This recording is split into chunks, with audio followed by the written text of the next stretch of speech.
Thank you. I think he's fibbing a little bit, but anyway. Hi everybody, my name is Emerie, and I am a chef and a master canner. Now a master canner means I've gone through lots of training to be able to do these kind of things.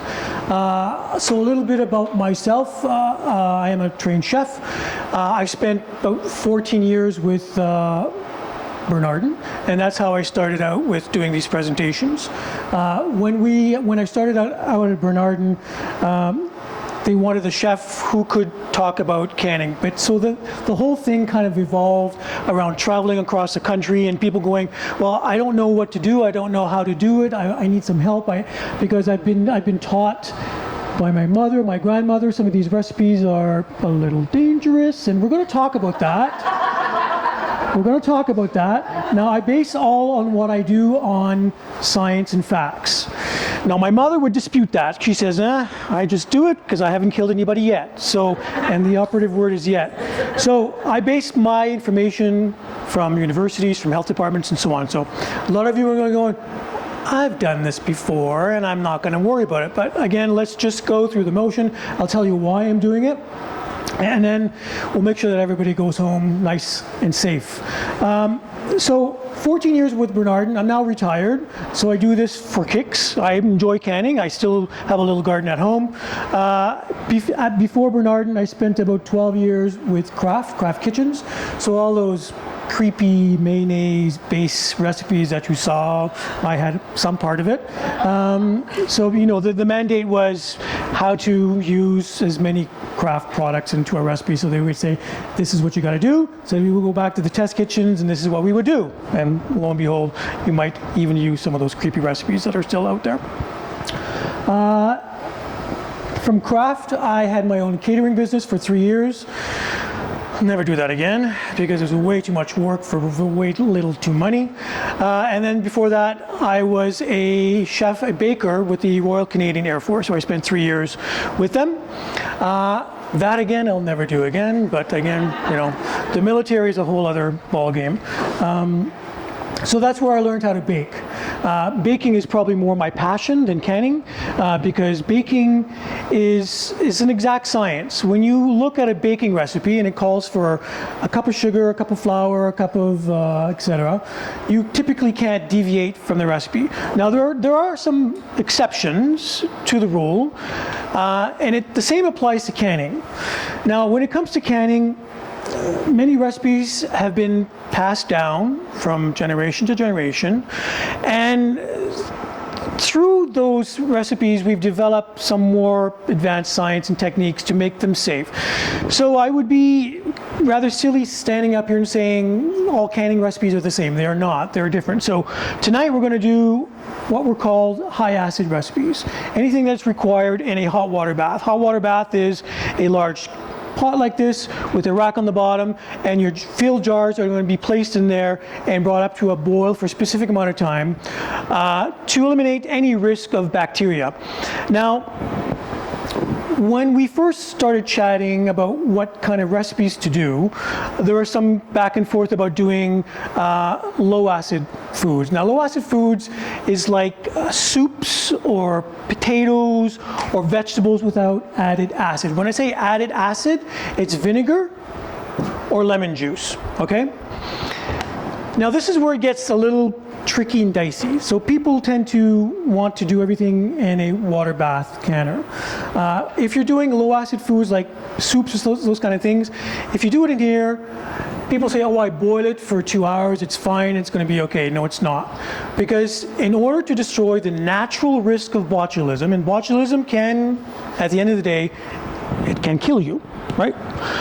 Now, I don't want to scare anybody, but botulism can come in many different forms. Now, the death thing is way out there. But botulism can occur with, a sore tummy, a headache, blurry vision. And at the end of the day, if you have a weakened immune system, if you're elderly or babies, it can really cause a lot of damage. So we want to stick to high acid foods where we add acid, such as vinegar or lemon juice, to make this environment safe. So we're doing tomatoes. We're doing, tomato sauce, sorry. We're doing dill beans, and we're doing pickled beets. Now, I don't know why we chose those 3 recipes, probably because there's an abundance of those produce. So this is what we call high acid, okay? You can do pickles, you can do tomato sauces, you can do jams, jellies, all those kind of things in a hot water bath. And this is what we're going to focus on tonight. We're going to focus on the hot water bath and high acid foods. Now, when it comes to high acid foods, you got to have a pH of 4.6 or lower. Makes it safe for a water bath, okay? Again, science, technical stuff, we're not going to talk about that. We're just going to show you how it's done. So during my time at Bernardin, as you can see, I haven't been there in a couple of years, and they've really changed the packaging, and I'm just so pissed off. They really messed up my I used to be marketing as well, so I used to do the marketing side of things and packaging design, and I don't know what they've done. They've really cheapened things up, and anyway, it's not my problem anymore. But so they do still have some pretty good products on the market, I will say. Obviously the jars are number 1, and there's a couple of mixes and pectins, and I'm going to touch base with pectins as well. But before we do, I just want to talk about the jars. So the jars come in various sizes, and this is a 500 ml standard size, which uses a 70 ml lid. This is a wide mouth 500 ml, and this calls for an 86 ml or millimeter size lids.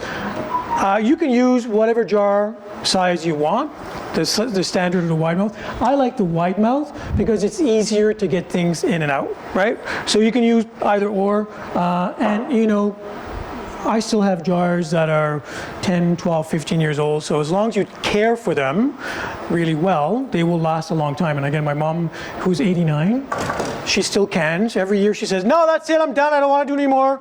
And every year I go home and she's going, well, I saw this on sale, and I saw this on sale, and I went to my friends and she gave me this, and I got some of that. So, of course, at the end of the day, I'm stuck in the kitchen, and when it's 100 degrees outside and we're doing some canning. So, but it's her passion as well. So, I'm also from a huge family, so canning for us was an essential part of our daily lives.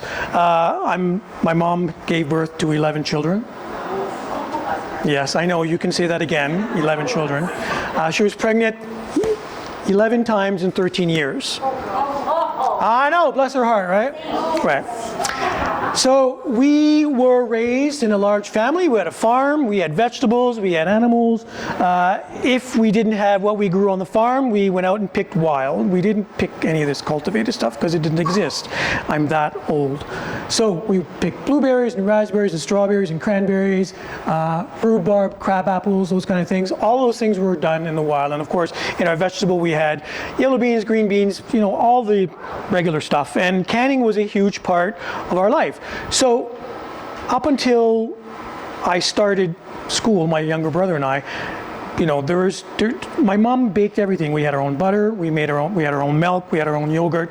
So she would bake a batch of bread once a week, 13 loaves. So she's making a big batch of bread. So that would last for a week. So everything that my mom made came from our farm. So when we went to school and my mom started back to work, she would buy these convenience things like Slice Wonder bread. And we're going, oh my God, the best thing ever, right? No. So, and then little Vachon cakes and juice boxes and those kind of things, which we never had access to. But again, when my mom started to work, she needed access to fast food because, well, she just didn't have time to cook for all us animals waiting for supper at the time.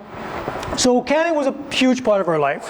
So we've been doing it for many years. So the jar itself, again, 500 mils, both sizes.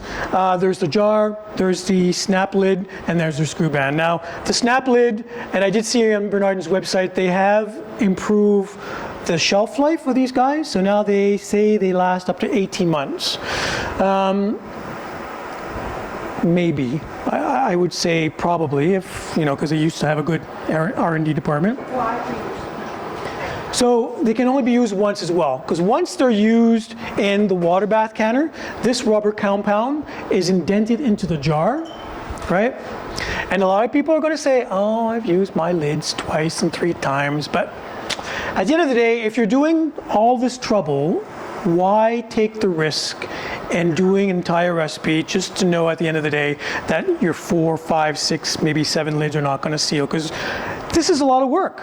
Anyone who's done this knows it's a lot of work. There's no, I'm not going to make no bones about it. It is a lot of work.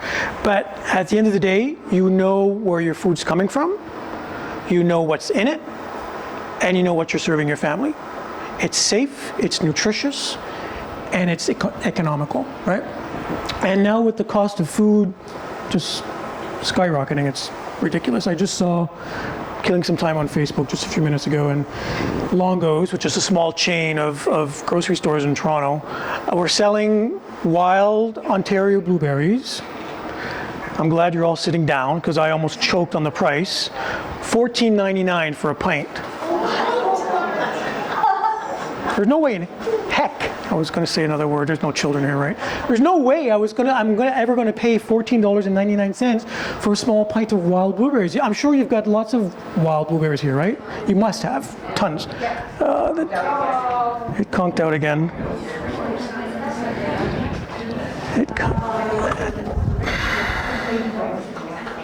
Okay, we're not gonna worry about this too much. We're gonna work around it. Okay, so the jars can be used as many times as you want, as long as you treat it with kindness and respect, right? It is glass. It's meant and manufactured to be used repeatedly in a water bath canner. It is not meant to be put in the oven. I know, I hear all those words. The thing is, with glass, it is a very poor conductor of dry heat. And when you place glass in a dry environment, it may not heat the glass completely, and there is a risk of your jar shattering and or exploding. Now, I'll give you a little example. When I first started the Bernardin, there was this one lady who called me. She was Italian. She'd been canning for decades. She knew what she was doing. I couldn't sway her otherwise. So she said, I read on your website that you can't put glass jars in the oven. I'm going, yeah. This is science-based. I'm based on that. She says, well, now I understand. She was doing 1 liter jars of tomato sauce in her jars. She was putting them in the oven, putting them on a tray, putting them for, I think, 90 minutes at a low temperature. Sorry? No water. No water. Dry environment, right? Dry environment. So she said, I was in the house at some point, and within 40, 50 minutes, she said, she heard a massive bang in the kitchen, almost like an explosion. So she had her full oven full of jars. The center jar exploded, making all the other jars explode. Now, busting her oven door off its hinges.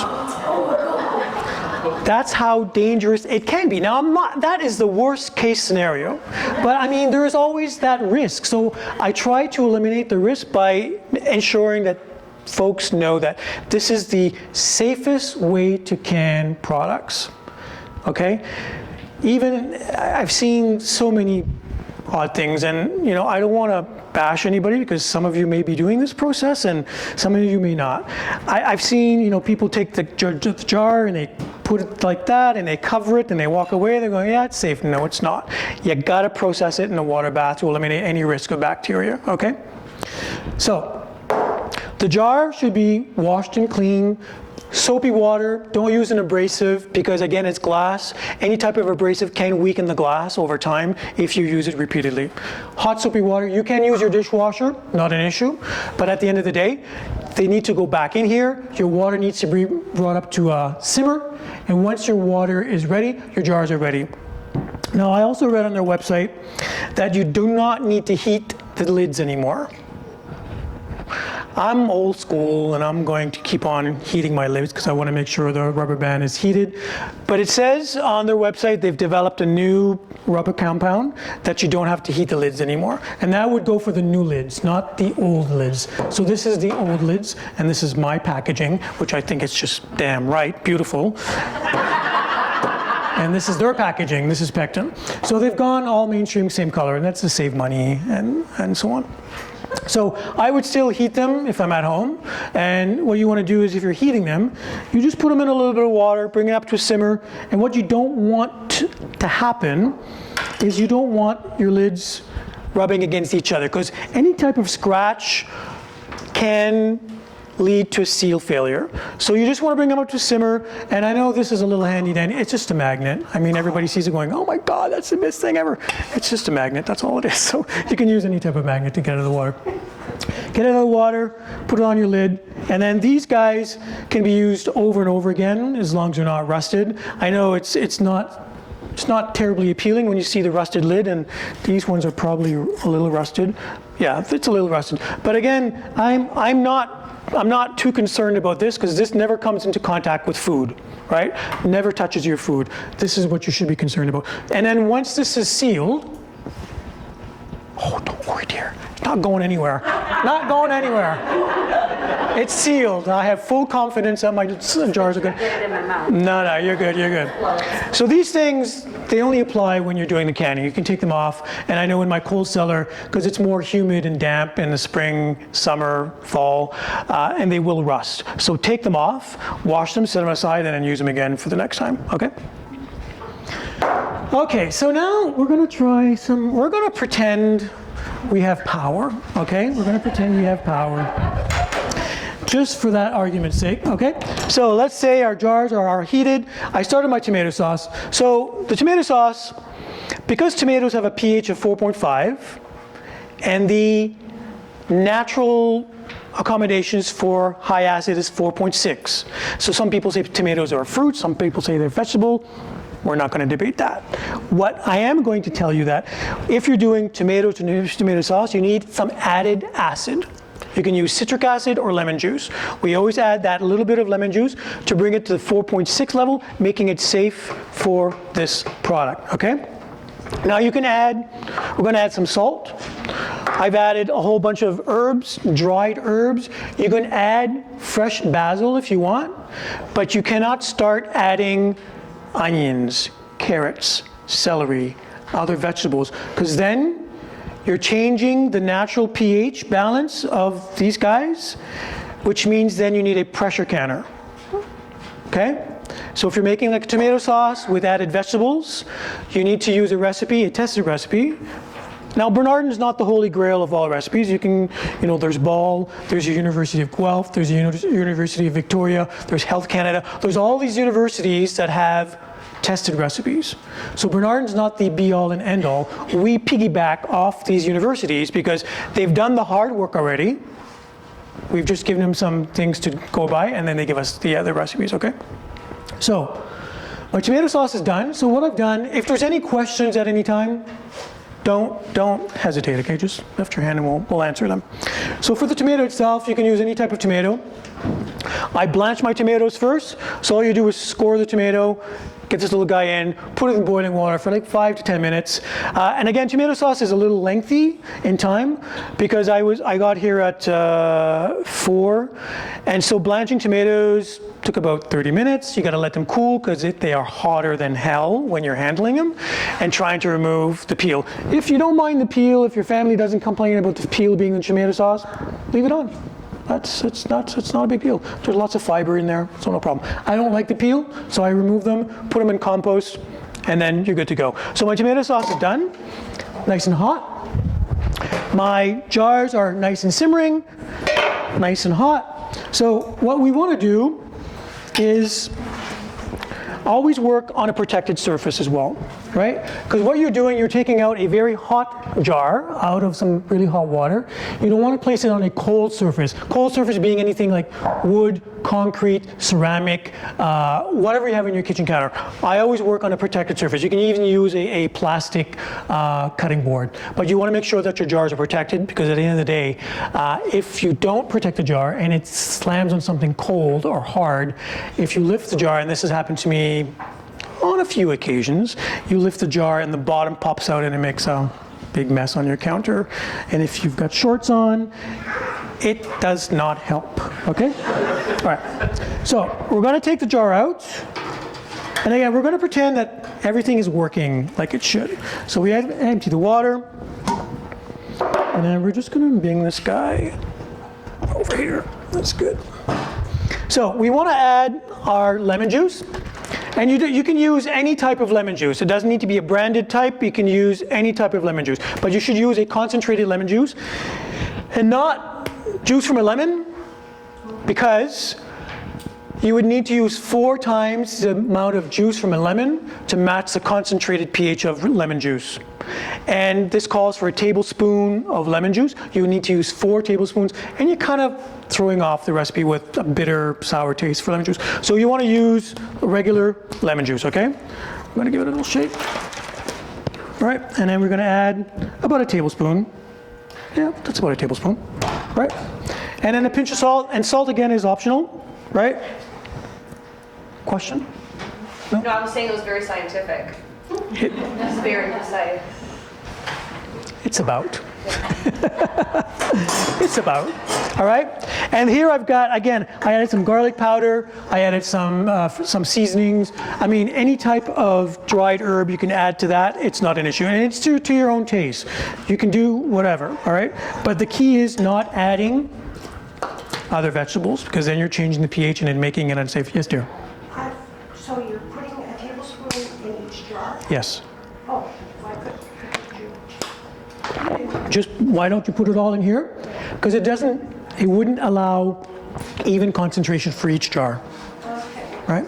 You could, but I mean, again, I'm basing this on facts and science. I want to make sure that so in your kitchen, you can do whatever you want. All right? No, I just threw it off. Yeah, okay. So in here goes the tomatoes, tomato sauce, and I just crushed them up really roughly. I wasn't too crazy about how they were handled. All right. So the next thing you go is here, and I just do this just to not make a mess. So the headspace is also very important. Headspace is the space between the bottom of the product and the top of the jar, because if you have too much sauce, this process, what it does, it heats the entire product, expanding the food that's in the jar, pushing the air out, and when it cools, it sucks that lid back down, making it shelf stable.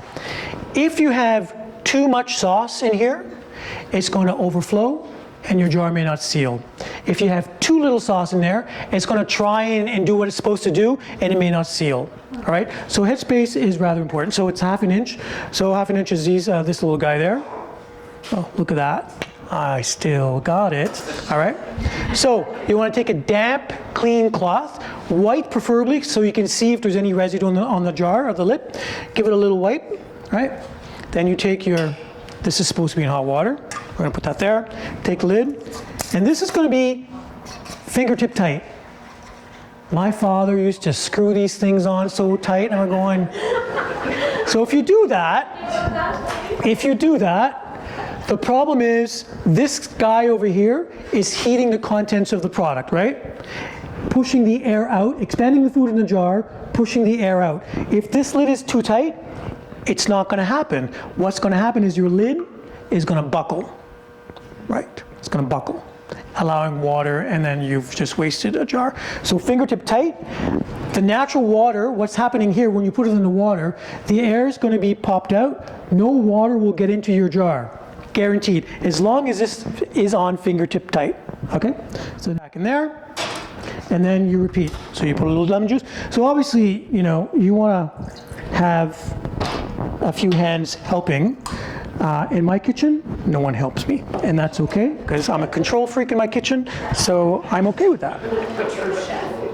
And I'm a chef. I have my own way of doing things. So, and again, you want to repeat, and you want to do it as quickly as possible, 1 jar at a time.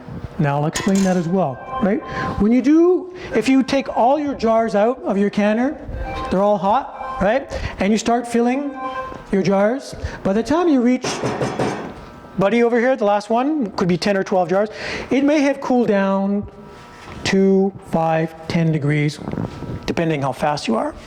So you're taking hot, boiling content, now putting it into a cool down jar. What happens is if you lift it, the bottom can pop out, or if you put it in back into your canner, the heat, the boiling water is going to almost, it looks like you sliced the jar on the bottom. It's happened to me a few times, and you learn by your mistake, okay?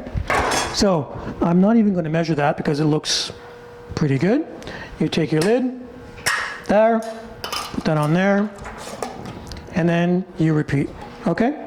So we're going to pretend that I got all my jars in there. We're going to bring that to, oh, wrong lid. We're going to bring that to a full rolling boil.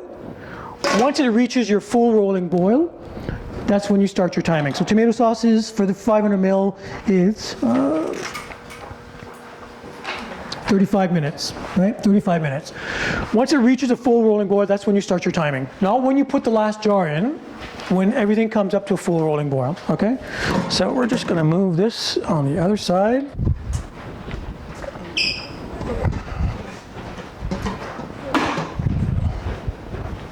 Okay, so this is, let's see if this is gonna work again. Yeah. Can you tell me how much water is in your canner? Is it covering? Yes, Really buried in 1 water? inch of water should be covering your jars. An inch of water covering Yes, yours? yes, yes. Because,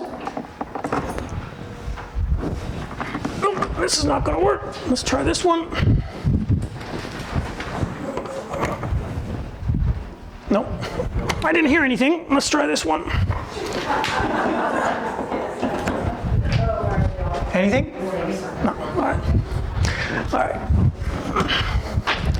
All right, we're not gonna worry about it. We're gonna pretend that this is, okay? So your jar should be covered with 1 inch of water, because what happens is if you only have water to there, the hot water is only going to eliminate or process part of your jar, leaving that little bit unprocessed. So the water, what it does when it's boiling, it's continuously going around the jar, making sure that your jar gets processed properly, okay? So this is boiling, da-da-da-da-da. We're gonna do our beets next. So my beets are here. Let's say we've boiled them already. I got the onions and I got my beets here. Now beets, you're gonna try some of these guys here. We made them. Beets are still a staple at my mom's table at lunch and dinner. She's got that 3-prong Tupperware thing. Yeah, she's had that for, well, I'm 56 and she's had it since I was a kid. So lunch and dinner, it comes out, it's on the table. She's always got beets on hand. She's always got like a bread and butter type, and she's always got a chow or something going on at some point. I've eaten so much pickles as a child. When I go home, she says, "Oh, you must try my beets." I'm going, "Oh, mother, I've had your beets." Like, no. What do you mean you don't want my beets? I'm going, no, it's okay, right? Okay. So we're going to give that a little stir. I had a spoon here at some point. Excuse me 1 second. Now, obviously, if you're a first-time canner,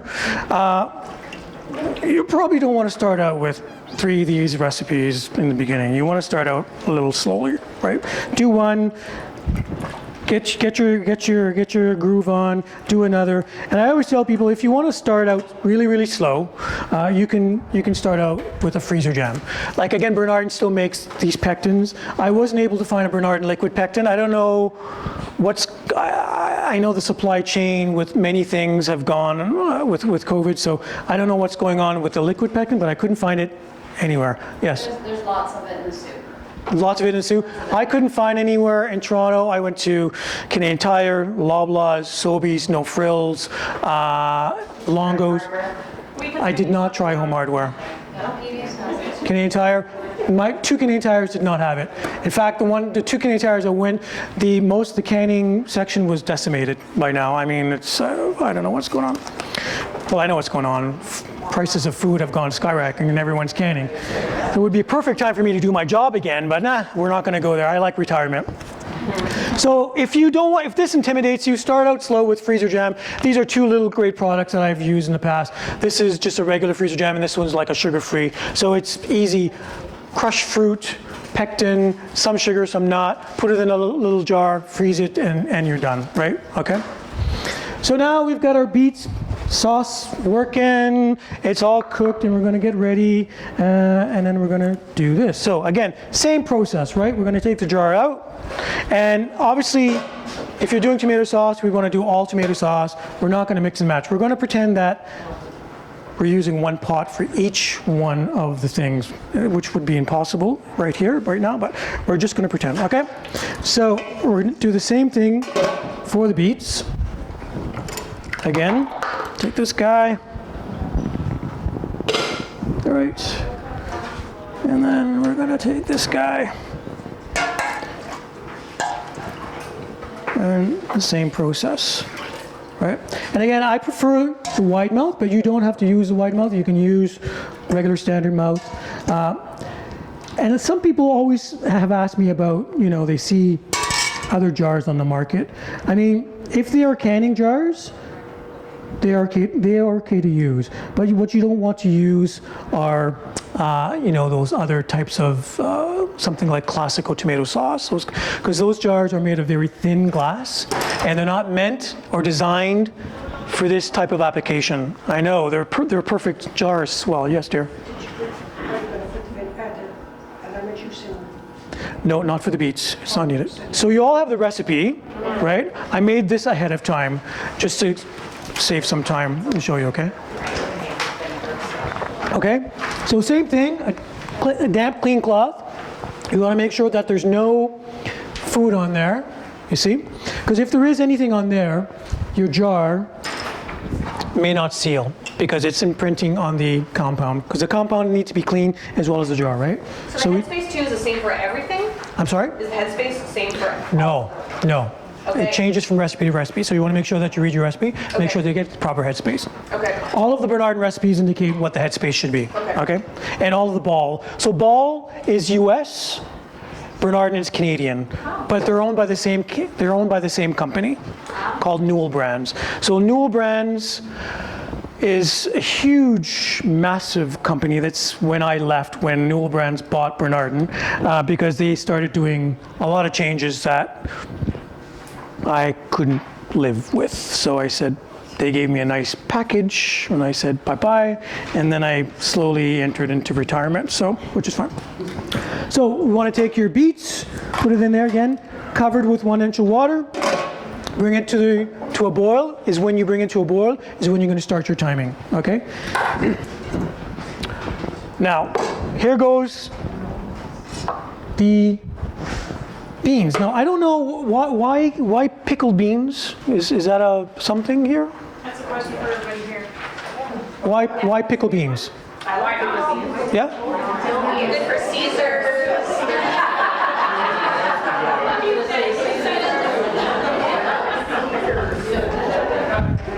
I gotcha. Okay. I gotcha. All right, so you can use any type of, you can use the yellow or green ones. Yes, yellow beans for me are my favorite vegetable in the summertime. It's the only one that I repeat, other than tomatoes, it's the only one that I plant in my garden every year. And so far I've had 3 helpings of yellow beans and I love them. And my mom, again, when we were kids, used to salt beans.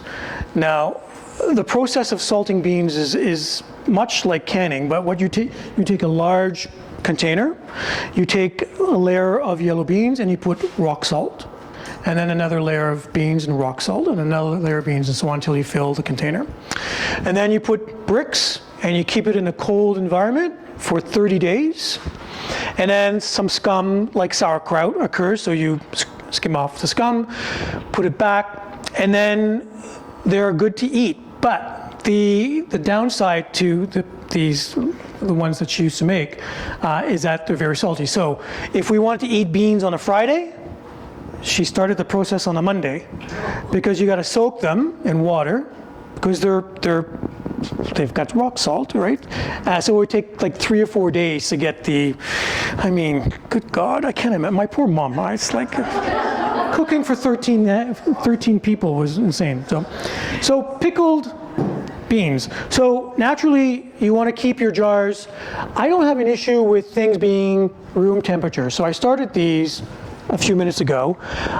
What I do have an issue with is if you take something out of the refrigerator, which is cold, if you take your cold beans out of the refrigerator and you start packing them into your hot jars, well, it's a little inconvenient, first of all, but as long as this is room temperature and you're adding a hot liquid, it will withstand that type. What you don't want to do is start adding cold things and then hot liquids to your jars, because you are shocking the jar and the jar can break, and you don't want that to happen. So again, the same process. So the ingredients are here. So what I do like about Bernard and Steele that they have the bread and butter pickle mix, which is this guy, right? And then they have the dill pickle mix. So the beets, we did the long version of the recipe by adding your own herbs and spices and so on. But these guys, I use these all the time. I've used them for many, many years, and I still have a hankering. They're easy to follow. They've got everything in there. You don't need to buy 7, 8, 10, 12 ingredients. Everything's in there, okay? So it's quite easy to use. I just want to talk about salt as well. When recipes call for salt, if it calls for pickling salt, please use pickling salt.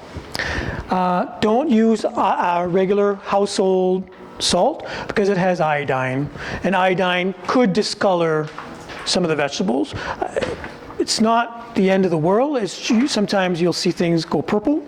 I don't know if you've ever seen vegetables like garlic or cauliflower go purple. It's because you're probably not using the correct salt, and the iodine will create that, which is, again, it's not going to damage anything. It's just more of a visual thing. You see purple garlic or cauliflower, it's just kind of gross. Pectin. So why did we only choose pickles and not jams? Everybody knows how to make jam?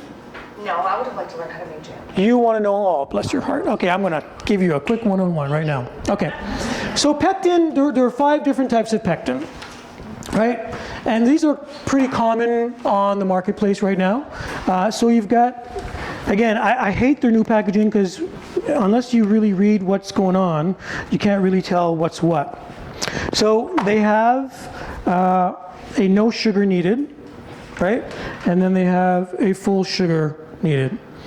So when you're making jams or jellies, you should follow the recipe pretty much to a T, because if you start substituting again, it's like a baking recipe. If you start saying, oh, I don't want that much sugar, I want to add this, your jam may not set. Again, not the end of the world. You can use it for sauces, for ice cream, whatever, but it's fine. But if you want your jam to set, you should follow a recipe, right? I typically use the no sugar needed. I'm diabetic, so I have to count my sugar. So this is more or less for people who want to reduce the amount of sugar. Now the beauty about this guy is that you can use sugar, Splenda, honey, or nothing at all. So it allows you to control the type of sweetener and the quantity of sweetener. So if you're following specific guidelines for diet, for whatever, this is probably a good bet. The one downside of this product, there's always a downside to some things, is that it doesn't give you that bright, beautiful color that a full sugar jam will give you. Because a full sugar jam has 5, 6, 7, 8 cups of sugar, almost acting like a preservative, but it gives you that bright, luscious color. This, once you open it, your jam can start to go brown, which is not really appealing. So what I do at home, I use the tiny little jars, the 125 ml, not the 250, but the 125, and that, so I consume it rather quickly, and it doesn't last as long in your refrigerator. These guys, with full sugar, they'll last several months as long as you don't cross-contaminate, your jams with your buddy dog and keep licking it, giving it to the dog, and so on. So this guy, the crystals and the liquid, they're both identical and different uses. People just like you add the pectin in different stages in the cooking. Some people swear by the liquid, some people swear by the crystals. I find no difference. They both work the same way, okay?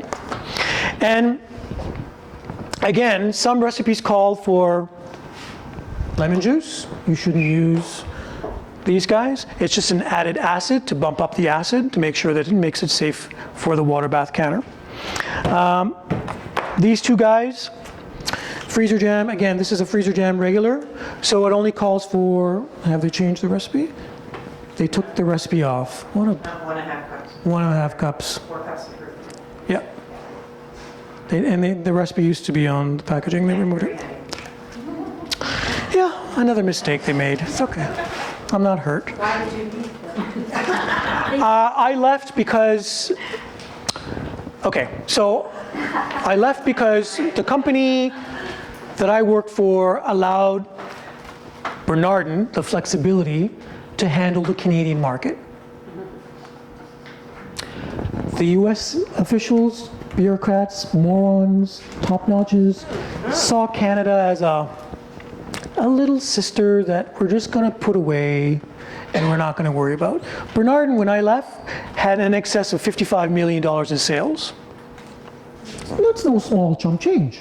$55 million is a lot of money. But they thought they could make more money. So they started cutting these kind of things. And so I said, you know what? I don't need this anymore. So they were cutting. I was one of the last people that's still there because everybody was quitting, everybody was taking packages, and finally I said, you know what? Time for me to go. And they gave me a very handsome package. Like I was been there for 14 years, so I was happy. But packaging sucks. This is a sugar-free again. You know, there's maltodextrin. Again, for me, for being a diabetic, I can use this, and it doesn't have to crash my diet if I'm using these kind of things. Very simple. Okay.